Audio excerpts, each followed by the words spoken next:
Now, let us continue. The Telltale Heart by Edgar Allan Poe. It's true! Yes, I have been ill, very ill. But why do you say that I have lost control of my mind? Why do you say that I am mad? Can you not see that I have full control of my mind?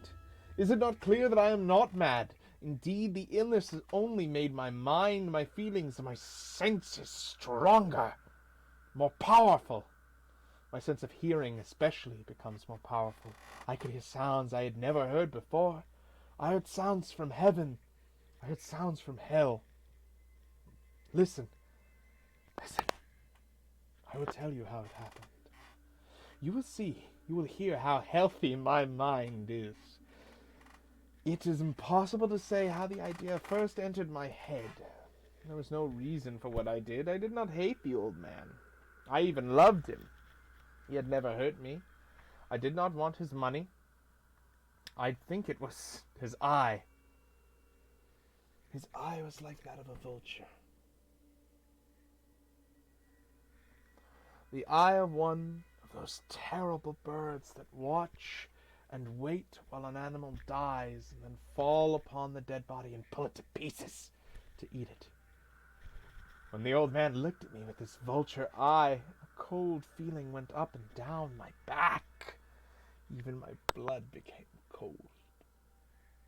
And so I finally decided I had to kill the old man and close that eye forever. So you think I am mad?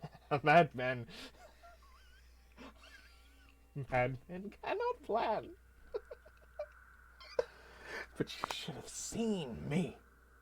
During all of that week, I was as friendly to the old man as I could be. And warm. And loving. Every night about 12 o'clock, I slowly opened his door, and when the door was opened wide enough, I put my hand in. And then my head. In my hand I had the light covered over with a cloth, so that no light showed, and I stood there, quietly. Then, carefully, I lifted the cloth, just a little, so that a single thin small light fell across that eye. For 7 nights I did this. 7 long nights. Every night at midnight, always the eyes was closed. So it was impossible for me to do the work. For it was not the old man I felt I had to kill. It was the eye. His evil eye. And every morning I went to his room, and with a warm, friendly voice, I asked him how he had slept. He could not guess that every night, just at 12, I looked at him as he slept. The 8th night I was more than usually careful. As I opened the door, the hands of a clock moved more quickly than did my hand. Never before had I felt so strongly my own power. I was now sure of success. The old man was lying there, not dreaming that I was at his door, and suddenly he moved in bed. You may think I became afraid, but no. The darkness in the room was thick and black. I knew he could not see the opening of the door. I continued to push the door slowly, softly. I put in my head. I put in my hand with the covered light. And suddenly the old man sat straight up in bed and cried, "Who's there?" I stood quite still. For a whole hour I did not move, nor did I hear him again lie down in his bed. He just sat there, listening. And then I heard a sound, a low cry of fear, which escaped from the old man. Now I knew he was sitting up in his bed, filled with fear.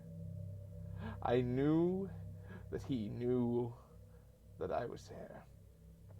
He did not see me there, he could not hear me there, he felt me there. Now he knew that death was standing there. Slowly by slowly, little by little, I lifted the cloth until a small light escaped from under it, to fall upon that vulture eye. It was open, wide open, and my anger increased as it looked straight at me. I could not see the old man's face, only that eye, that hard blue eye, and the blood in my body became like ice. Have I not told you that my hearing had become unusually strong? Now I could hear a quick, low, soft sound, like the sound of a clock heard through a wall. It was the beating of the old man's heart. I tried to stand quietly, but the sound grew louder. The old man's fear must have been great indeed, and as the sound grew louder, my anger became greater and more painful, but it was more than anger. In the quiet night and the dark silence of the bedroom, my anger became fear. For the heart was beating so loudly that I was sure someone must hear. The time had come. I rushed into the room crying, "Die! Die!" The old man gave a loud cry of fear as I fell upon him and held the bed covers tightly over his head. Still his heart was beating, but I smiled as I felt that success was near. For many minutes that heart continued to beat, but at last the beating stopped. The old man was dead. I took away the head covers and held my ear over his heart, and there was no sound. Yes, he was dead.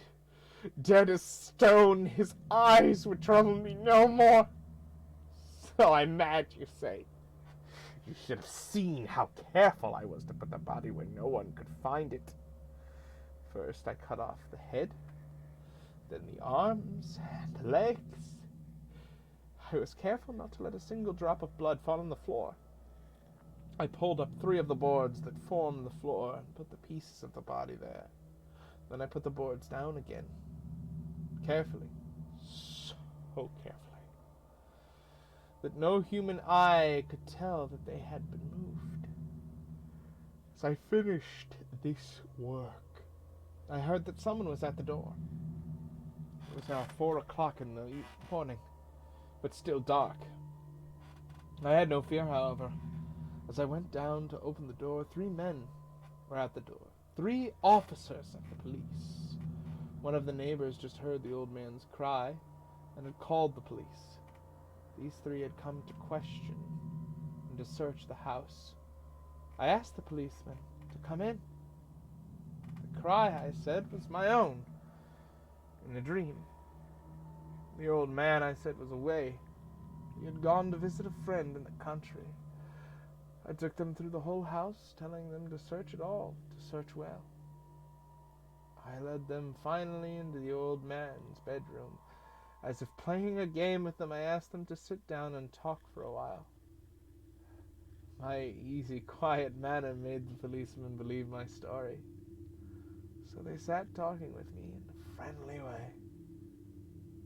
Although I answered them in the same way, I soon wished that they would go. My head hurt, and there was a strange sound in my ears. I talked more and faster. The sound became clearer, and still they stood and sat and talked, and suddenly I knew that the sound was not in my ears. It was not just inside my head. At that moment, I must have gone quite white. I talked still faster and louder, and the sound, too, became louder. It was a quick, low, soft sound, like the sound of a clock heard through a wall. A sound I knew well. Louder. It became, and louder. Why did the men not go? Louder, louder. I stood up and I walked quickly around the room. I pushed my chair across the floor to make more noise, to cover that terrible sound. I talked even louder, and The men sat and talked and smiled. Was it possible they could not hear? No. They heard it. They were certain of it. They knew. Now it was they who were playing a game with me. I was suffering more than I could bear. From their smiles and from that sound, louder, louder, louder. Suddenly, I could bear no longer. I pointed at the boards and I cried, yes, I killed him. Pull up the boards. You shall see I killed him. But why does his heart not stop beating? Why does it not stop?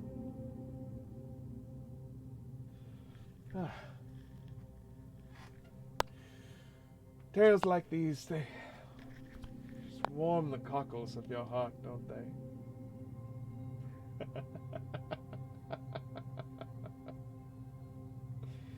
And that was The Telltale Heart by Edgar Allan Poe.